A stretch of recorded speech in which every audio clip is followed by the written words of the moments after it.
여러분 안녕하세요. 오늘 아침부터 비가 오네요. 일단 제 정규 강의가 이제 오늘부터 시작이 되고요. 또 이번 시장에 딱 맞춰서 또 굉장히 내용이 좀 여러분에게 도움이 될 수 있도록 최선을 다해서 준비를 했습니다. 그래서 관심 있는 분들은 아래 링크를 한번 클릭해 보시고요. 그리고 이제 아직도 질문이 들어오는데, 제가 멤버십이 있습니다. 멤버십은 가입을 하시면은 제가 지금 매주 라이브를 진행을 하고 있고요. 라이브 내용은 뭐 매주 다른데, 뭐 현재 제일 중요한 뉴스나 그리고 지금 시황이나 어떻게 돌아가고 있는지에 대해서 좀 브리핑을 하고 있습니다. 그래서 지금까지는 많이들 도움이 된다고 하시는데 제가 멤버십이 있는 거 자체에 대해서도 또 질문이 들어오셔서 좀 간략히 좀 설명을 드렸습니다. 가입 방법은 밑에 구독 옆에 가입 버튼이 있거든요. 누르시면은 설명이 또 되어 있습니다. 오늘 영상은 제목에서 볼 수 있듯이 지금 시장이 정상이 아니라는 거에 대해서 제가 설명을 드릴게요. 일단 여러분이 꼭 알아두셔야 되는 게, 시장이 정상이든 아니든 사실은 우리가 알 바는 아닙니다. 무슨 얘기냐면, 시장이 정상이란 기준 자체가 사실은 감정적인 거고 어떤 주관적인 거잖아요.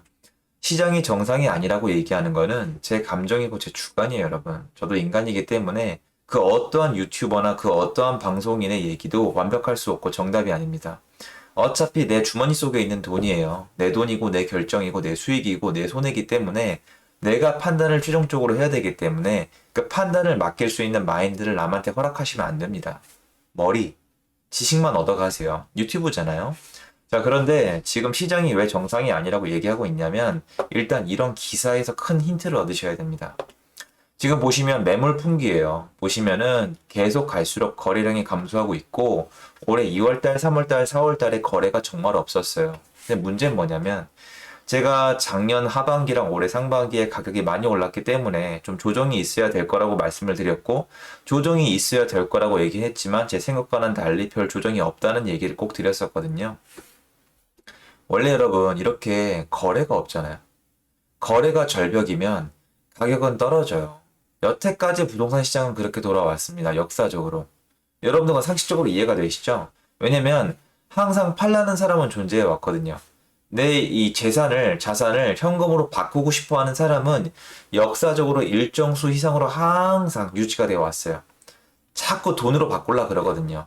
중고차 시장 안 돌아가는 거 본 적 있으세요? 부동산에 가면 물건 하나도 없는 거 본 적 있으세요? 여러분 슈퍼마켓 가면 항상 물건 있죠. 식당 가면은 항상 밥 팔죠. 왜 그럴까요? 식당에서 밥을 파는 이유는 먹는 사람이 있기 때문이고 중고자동차도 수요자가 있기 때문이고 가게에 들어가면 살 사람이 있으니까 물건이 항상 놓여 있는 거예요. 아파트 시장도 항상 물건이 놓여 있고 집어가는 사람이 있단 말입니다. 그런데 거래가 없다는 건 뭐예요? 소비자가 없다는 뜻이기도 하거든요. 그럼 어떻게 됩니까? 가격은 당연히 내려가는 게 지극히 정상입니다.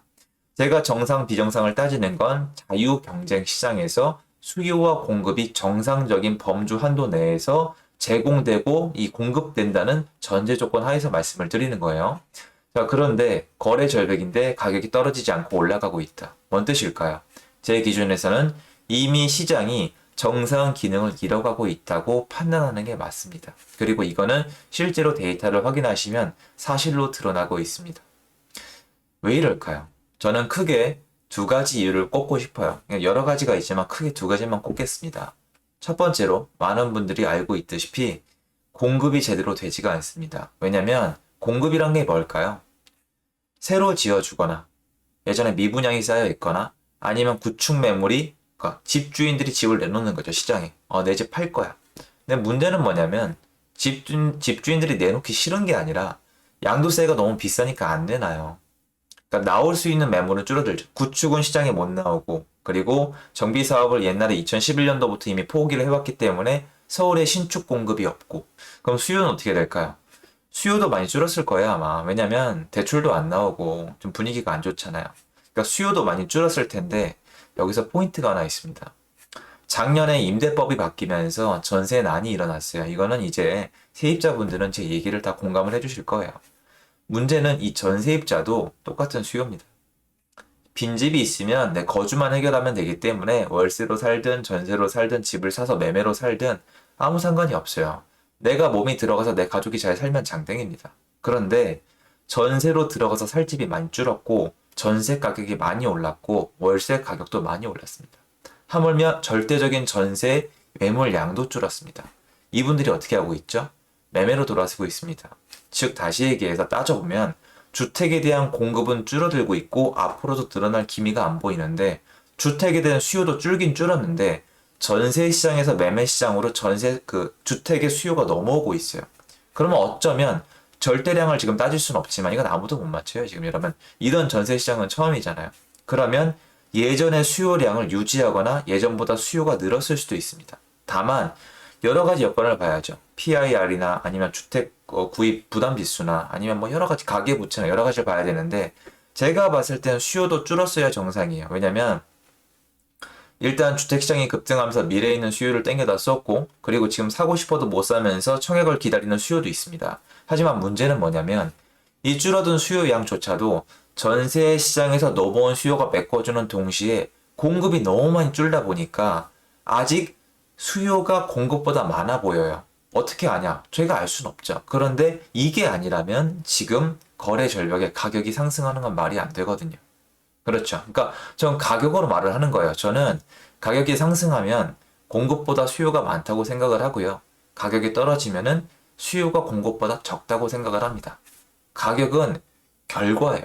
자본주의 시장에서 결과가 바로 가격입니다. 그런데 지금 거래 절벽, 거래가 굉장히 줄었는데 가격이 올라가고 있다는 건 지금 이 말도 안 되는 미친 시장에서 수요가 줄었음에도 불구하고 공급이 그거보다 더 안 되고 있다는 반증이라고 저는 믿고 있기 때문에 지금 시장은 정상이 아니라고 봐요. 일단 시장이 정상화가 돼야 예전의 기존 데이터나 기존의 어떤 주택시장의 흐름이 어느 정도 다시 매칭이 될 거라고 생각을 하는 거지 주택시장이 정상화되기 전까지는 어떠한 데이터도 잘 안 통할 거라고 저는 생각하고 있어요. 이런 걸 보세요. 거래 감소에도 상승 주춤. 거래 감소의 상승 주춤이라고 4월달에 얘기했는데 지금 5월달에 불과 한 달 만에 제가 미리 말씀드렸다시피 다시 상승하고 있죠. 왜 그럴까요? 이때는 수요가 이미 비수기니까 또 2월달부터 비수기니까 수요가 감소되어 있는 상태에서 공급이 좀 늘었었어요. 세금 매물이 있으니까. 그런데 5월 말로 오면서 그 공급이 해소가 되고 그러니까 좀 소화가 됐고 들어갔죠. 왜냐면 6월달 지나가면 또 세금 매물은 더 이상 팔 이유가 없으니까요. 마찬가지입니다. 수요가 이미 없는 상태긴 맞는데 공급이 너무 부족하니까 이런 현상이 일어나는 거죠. 그죠? 1월 대구 주택 매매 거래 63% 감소. 거래가 없어요. 청주도 감소. 그러니까 거래가 다 감소해요. 그래서 2, 3, 4월 달에 굉장히 약간 정체기, 침체기가 있었는데 다시 상승하는 얘기가 나오고 있습니다. 왜 이럴까요? 수요는 똑같이 위축이 돼 있었는데 공급이 좀 늘었다가 다시 줄어들었거든요.